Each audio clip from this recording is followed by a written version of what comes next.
Good morning, everyone. So last class we discussed multinomial and their related term, like how to write the general term and how to find the number of term in the multinomial. ठीक है, और उससे related हमने question discuss किया था. Then हमने discuss किया था how to find the expansion और how to write the expansion of the binomial having rational index. Rational index में क्या रहना चाहिए? या तो पावर फ्रैक्शन में रहना चाहिए या पावर नेगेटिव रहना चाहिए. तो उसका हमने एक्सपेंशन सीखा था. ठीक है, आज हम सीखेंगे क्या? सीरीज सीखेंगे. ठीक है, बाइनोमियल एक्सपेंशन का सीरीज सीखेंगे. Series involving binomial coefficient. आपको कुछ 2-3 क्लास पीछे वाले में हमने आपको इसका एक्सपेंशन सिखाया था. आपको C0 plus C1 plus C2 plus C3 plus C4 up to plus Cn is equal to कितना वैल्यू इसका आया था? कितना वैल्यू आया था इसका? चलो ये आया था कैसे, ये पहले देख लेते हैं. 1 plus x to the power n का अगर हम एक्सपेंशन करेंगे तो इससे क्या मिलेगा मुझे? C0 plus C1x plus C2x square plus C3x³ plus C4 x to the power 4 plus dash dash dash Cn x to the power n. ये एक्सपेंशन होगा. अब यहां पर what will I do? I will put x is equal to 1. तो x is equal to 1 put कर देंगे तो right hand side कैसा दिखेगा? राइट हैंड साइड दिखेगा C0 plus C1 plus C2 plus C3 plus C4 dot dot dot plus Cn दिखेगा ये. और यहां पे पुट कीजिए तो 1 plus 1 2 to the power n. ये हमने कुछ क्लास पहले बाइनोमियल का क्लासेस में हमने ये तीन इसमें हमने बेसिक टर्म सीखा था. ठीक है, अब सोचो कि अगर ये n रह के n-1 तक रहता, like C0 plus C1 plus C2 plus C3 plus C4 dot dot dot plus Cn-1 तक रहता, तो इसमें क्या इफेक्ट आता? ये लास्ट टर्म हमारा Cn-1 कब आता? जब पावर में क्या होना चाहिए था? n-1 होना चाहिए था. वेरी गुड, n-1 होगा तभी तो ये Cn-1 आएगा ना लास्ट टर्म. तो इसका एक्सपेंशन क्या बन जाएगा? इसका बन जाएगा 2 टू द पावर n-1. ये बात समझ में आया कि नहीं आया? चलो एक और बताओ तो. C0 plus C1 plus C2 plus C3 plus C4 dot dot dot Cn-3 तो 2 टू द पावर. ये बात समझ में आया? आप ध्यान रखना कि हमेशा आपको C0 से स्टार्ट होना चाहिए. अगर C0 से स्टार्ट नहीं हो रहा है तो हम प्लस माइनस C0 कर देंगे. ठीक है, क्योंकि C0 का वैल्यू कितना होता है? 1 होता है. तो हमेशा 1 से स्टार्ट ये होना चाहिए. देन ओनली ये फॉर्मूला हमारा अप्लीकेबल रहेगा. समझ में आया कि नहीं आया? आया. चलो ये हमने इसी के, देखो ये हमारा बेसिक है. ठीक है, इसी के बेसिस पे हमने ये डिराइव किया है, इसी के बेसिस पे हमने ये डिराइव किया है. ठीक है, तो इसीलिए जो हमारा फंडामेंटल, ये हमारा फंडामेंटल सीरीज है, इसको हम कभी नहीं भूलेंगे. ठीक है, मैक्सिमम क्वेश्चन इसी के बेसिस पे हम डिराइव करते रहेंगे. ठीक है ना. चलो अब हम क्या करेंगे? Put x is equal to -1. ठीक है, तो -1 पुट करेंगे तो जहां जहां x का पावर ऑड रहेगा वो टर्म कैसा हो जाएगा? नेगेटिव हो जाएगा. ये एक बात क्लियर है. और जहां जहां x का जो पावर रहेगा वो इवन रहेगा तो वो टर्म कैसा हो जाएगा? पॉजिटिव हो जाएगा. तो हमारा देखो स्टार्टिंग में क्या है? C0 कुछ नहीं है तो ये पॉजिटिव है. सेकंड टर्म देखो x का पावर क्या है? ऑड है, ऑड बोलो, ऑड बोलोगे ना तो ऑड मतलब आप ब्रॉडनेस बढ़ा रहे हो, 1 केवल नहीं डिनोट कर रहा है, वो 1 3 5 7 9 11 हम ये इसलिए बोल रहे हैं, सपोज रहा 3015 रहा तो आप उसको आप चेक करोगे 2 से डिविजिबल है कि नहीं है, बोलो चेक करोगे। लेकिन अगर आप ऑड और इवन बोल दे रहे हो तो आप ऑड और इवन में सब कुछ इंक्लूड कर रहे हो, सब कुछ का क्या मतलब है, वो 2 से डिविजिबल है कि नहीं है। अगर -1 टू द पावर 3015 रहेगा तो उसका वैल्यू क्या रहेगा, हमको ये सब करने का जरूरत नहीं पड़ेगा, once you check the power odd और इवन, ठीक है ना, क्योंकि ऑड और इवन से हमारा ब्रॉडनेस बढ़ जाता है, मतलब जो आप नंबर 2 बोल रहे हो ना वो नंबर इनफाइनाइट बोलना शुरू कर जाओगे, ठीक है। चलो तो फिर आगे बढ़ते हैं, तो ये हो जाएगा -x नहीं C1, ठीक है। सेकंड टर्म, नेक्स्ट टर्म क्या है, ऑड या इवन, इवन, तो पॉजिटिव माइनस, अब अल्टरनेट चलते रहेगा, एक बार आपको पैटर्न दिख जाएगा, अल्टरनेट चलता रहेगा, ठीक है। तो C0 C1 C2 C3 plus C4 minus C5। अब लास्ट टर्म देखो, लास्ट टर्म किस पे डिपेंड करता है, n पे डिपेंड करता है, करेक्ट, n पे डिपेंड करता है। तो n अगर हमारा इवन रहा, n हमारा इवन रहा तो लास्ट टर्म कैसा रहेगा, इवन, यस पॉजिटिव, x का पावर इवन रहेगा, पॉजिटिव रहेगा। और अगर n ऑड रहा तो लास्ट टर्म कैसा दिखेगा, नेगेटिव दिखेगा। समझ में आया, तो हम यहां पर लिख लेते हैं -1 to the power n। Clear है, कोई कंफ्यूजन। अब देखो यहां पर अगर आप पुट करते हो तो 1 - 1 क्या हो जाएगा, 0, वेरी गुड। तो देखो C0 - C1 plus C2 minus C3 plus C4 minus C5, alternate positive negative हो जाएगा, तो इसका वैल्यू क्या आ जाएगा, 0 आ जाएगा, ठीक है। अब हम क्या करते हैं, पॉजिटिव को एक साइड रखते हैं, नेगेटिव को अदर साइड शिफ्ट कर देते हैं, ठीक है। तो हम क्या करते हैं, C0 plus C2 plus C4 plus C6 up to Cn रखो यहां पे, ठीक है। मान के चलते हैं कि n हमारा इवन है, और इवन है, ये पॉजिटिव के लिए ही एप्लीकेबल है, is equal to C1 plus C3 plus C5 plus C7 plus C9 dot dot dot, last हमारा क्या है, n-1, ठीक है। अगर ये इवन रहेगा तो n-1 वाला तो ऑड ही रहेगा ना।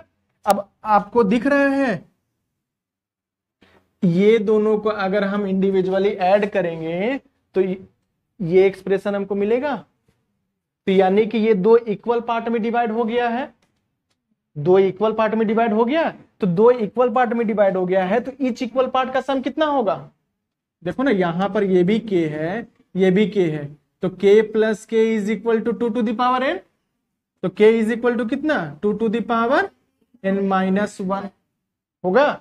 तो हमारा C0 plus C2 plus C4 dot dot dot Cn is equal to कितना हो जाएगा, 2 टू द पावर n-1। और नेक्स्ट क्या हो जाएगा, C1 plus C3 plus C5 up to n-1 is equal to 2 to the power n-1। Clear है, कोई confusion इसमें, कॉपी कीजिए इसको।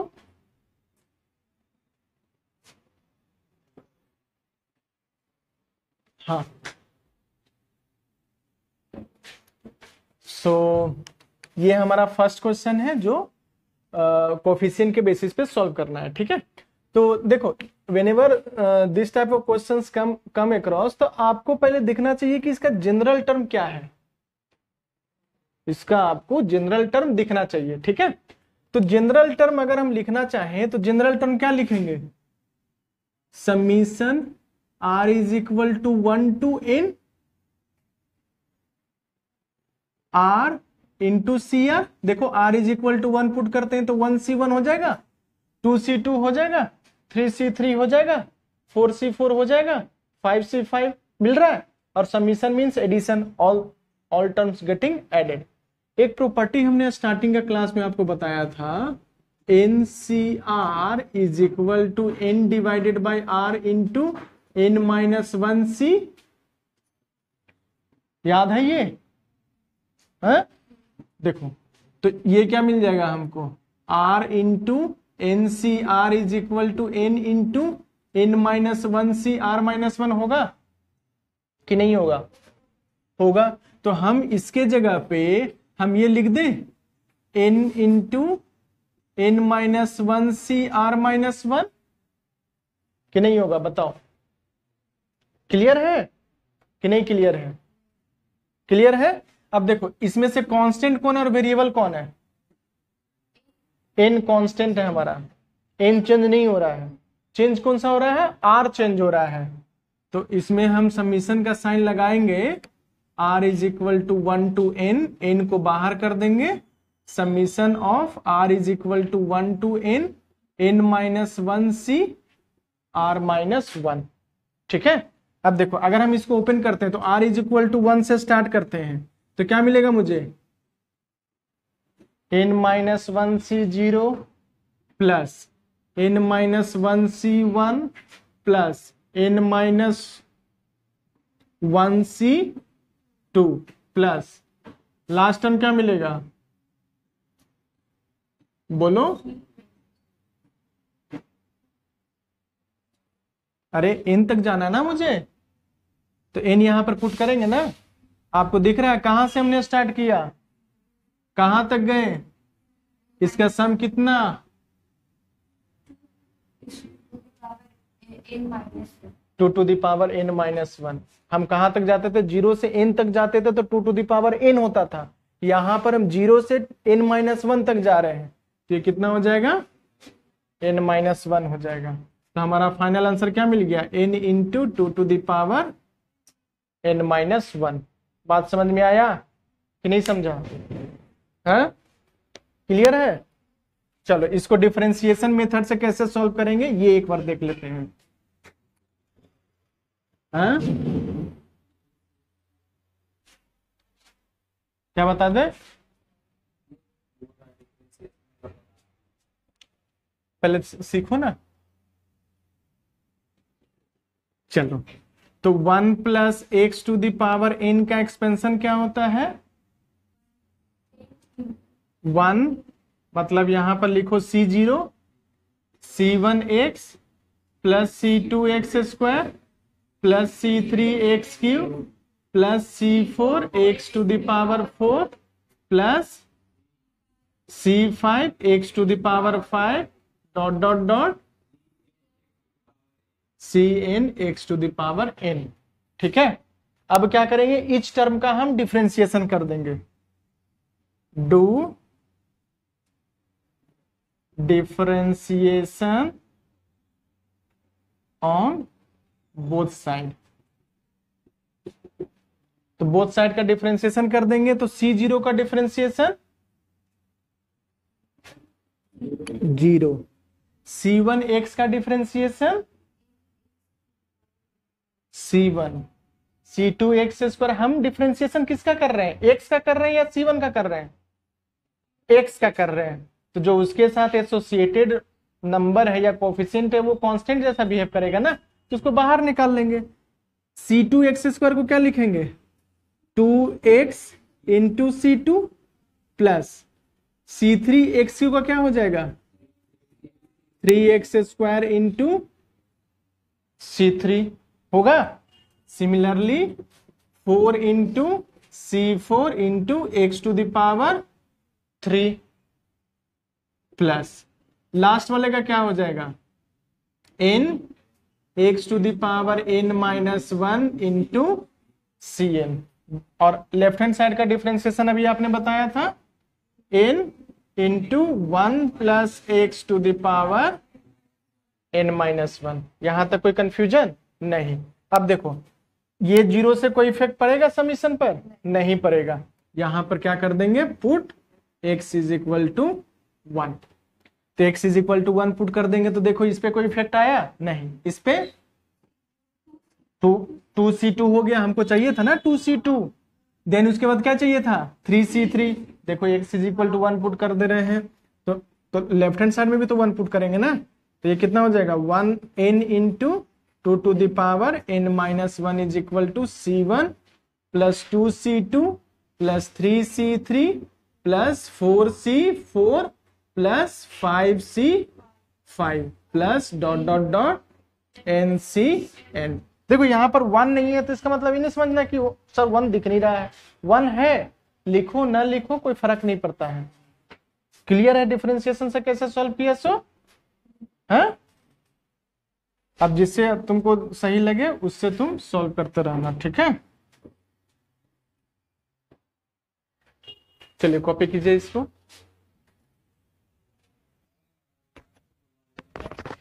हाँ, तो ये एक अनदर क्वेश्चन है, सेम प्रोसीजर से अब सॉल्व करना है। क्वेश्चन है क्या, 1 का स्क्वायर C1 प्लस 2 का स्क्वायर C2 प्लस 3 का स्क्वायर C3 प्लस 4 का square C4 up to n square into CN। ठीक है, इसको सॉल्व करना है, हमने सॉल्व कर दिया है। और इसी पे एक और क्वेश्चन है, ये स्क्वायर के जगह पर क्यूब रहेगा तो कैसे सॉल्व करेंगे? स्क्वायर के जगह पर अगर क्यूब रहेगा तो उसको कैसे सॉल्व करेंगे, ये आपका होमवर्क रहेगा। समझ में आया? हमने स्क्वायर, देखो पावर 1 वाला हमने सिखा दिया, पावर 2 वाला हमने सिखा दिया आपको, अब पावर 3 वाला आप ट्राई करके देखना घर पे। ठीक है, पावर 3 वाला आप ट्राई करके देखोगे, आपको समझ में आ जाएगा कि कैसे करना है इसको।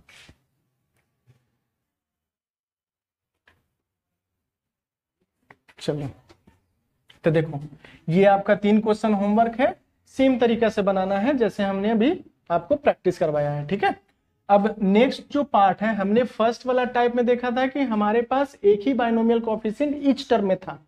देखो, एक बाइनोमियल कोएफिशिएंट, दूसरा, तीसरा, चौथा। इस वाले में क्या रहेगा, आपको एक टर्म में 2 बाइनोमियल कोएफिशिएंट दिखेगा। ठीक है, देखो कैसा दिखेगा ये हम बताते हैं आपको। तो पहले आप ये देखो कि 1 प्लस एक्स का एक्सपेंशन क्या होगा, 1 plus x to the power n का एक्सपेंशन। इसमें देखो क्वेश्चन किस टाइप से रहेगा, जैसे पूछेगा आपसे C0 का स्क्वायर प्लस C1 का स्क्वायर प्लस C2 का स्क्वायर प्लस C3 का स्क्वायर प्लस C4 का स्क्वायर।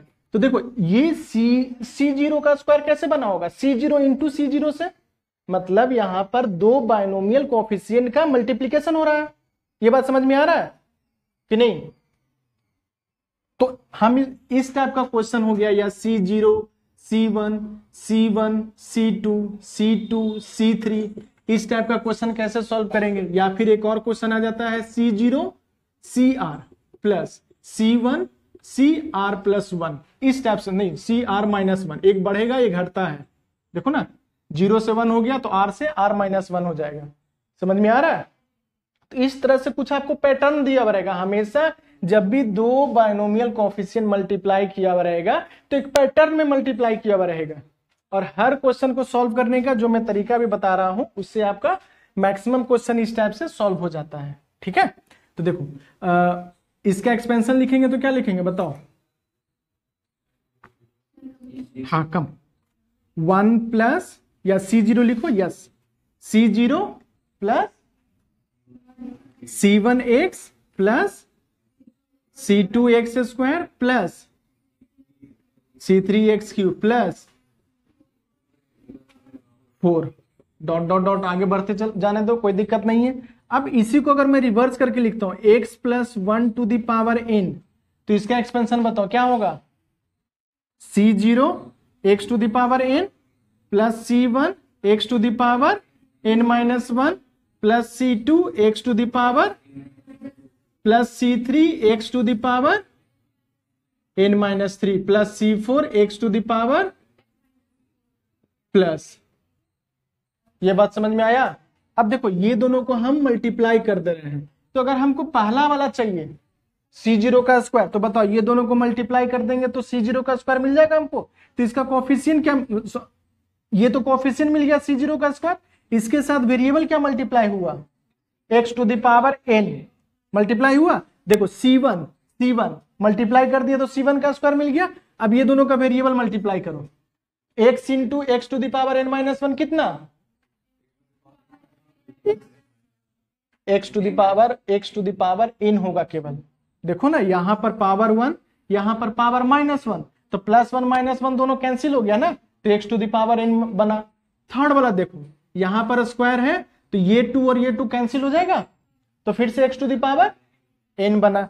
तो आपका जो अगर पहला वाला हम देखें तो c0 square plus c1 square plus c2 square plus c3 square dot dot dot, और ये क्या दिया हुआ है x to the power n, ये दोनों को मल्टीप्लाई करेंगे तो क्या मिलेगा मुझे, मिलेगा 1 plus x to the power n into 1 plus x to the power n is equal to 1 plus x to the power 2n। तो ये 1 plus x to the power 2n में हमें क्या चाहिए, ये क्या है, व्हाट इज दिस, ये क्या है, c0 का स्क्वायर प्लस c1 का स्क्वायर, ये क्या है, coefficient of x to the power n है। तो coefficient of x to the power n हम लिखना जानते हैं in 1 plus x to the power 2n, हाँ या ना। तो क्या लिखेंगे इसका, अगर हम जनरल टर्म लिखना चाहते हैं तो जनरल टर्म क्या लिखेंगे, 2ncr x to the power r लिखेंगे जनरल टर्म। अब ये जनरल टर्म में हमको क्या चाहिए, x to the power n चाहिए, तो r के जगह पर क्या लगाएंगे, n लगाएंगे। समझ में आ रहा है कि नहीं आ रहा है, आ रहा है। तो ये क्या मिल गया आपको, 2ncn is equal to c0 square plus c1 square plus c2 square plus c3 square dot dot dot cn square. समझ में आया कि नहीं आया, आ गया। अब देखो ये कैसे आ रहा होगा, c0 c1, तो देखो पहला वाला हमको c0 चाहिए, दूसरा वाला हमको c1 चाहिए, तो अब ये दोनों को मल्टीप्लाई करो, ये दोनों को मल्टीप्लाई करेंगे, तो ये दोनों को मल्टीप्लाई करेंगे तो हमारा जो वेरिएबल बनेगा वो क्या बनेगा, x to the power n minus 1। चलो c1 c2 को मल्टीप्लाई करो, देखो यहां से c1 का वेरिएबल पार्ट क्या है, x है, c2 में वेरिएबल पार्ट क्या है, x to the power n minus 1, दोनों को मल्टीप्लाई करेंगे तो पावर ऐड हो जाएगा, और पावर ऐड हो जाएगा तो क्या मिल जाएगा हमको, x to the power n minus 1। तो आपको दिख रहा है सब में हमको x to the power n minus 1 दिख रहा है। तो नेक्स्ट टाइम में हम क्या करेंगे, coefficient of x to the power n minus 1 find करेंगे। पॉइंट क्लियर है कि नहीं क्लियर है, हाँ आइडिया क्लियर है कैसे फाइंड करना। यहां पर अगर c0 c4 भी रहेगा plus c1 c5 plus c2 c6, इस टाइप से आपको मल्टीप्लाई किया हुआ रहेगा, तो कैसे करना है उसी तरह से करना है। c0 का देखो क्या है वेरिएबल पार्ट, और c4 का देखो क्या है वेरिएबल पार्ट। नेक्स्ट टर्म देखो c1 का क्या है वेरिएबल पार्ट, c5 का क्या है वेरिएबल पार्ट। समझ में आ रहा है, सारा क्वेश्चन आपको इसी के थ्रू सॉल्व करते जाना है। समझ में आया कि नहीं आया, क्लियर है, आइडिया क्लियर है कैसे करना है सो कि नहीं क्लियर है, क्लियर है। चलो तो एक तो हमने आपको सॉल्व करके दिखा दिया है, सेकंड वाला आप ट्राई कीजिए, तो अभी ट्राई कीजिए सेकंड वाला। तो ये हमारा क्या आ गया, कोफिशिएंट आ गया, और उसका वैल्यू कितना है 2ncn है। समझ में आया, ये क्या है 2ncn है। कॉपी कीजिए इसको।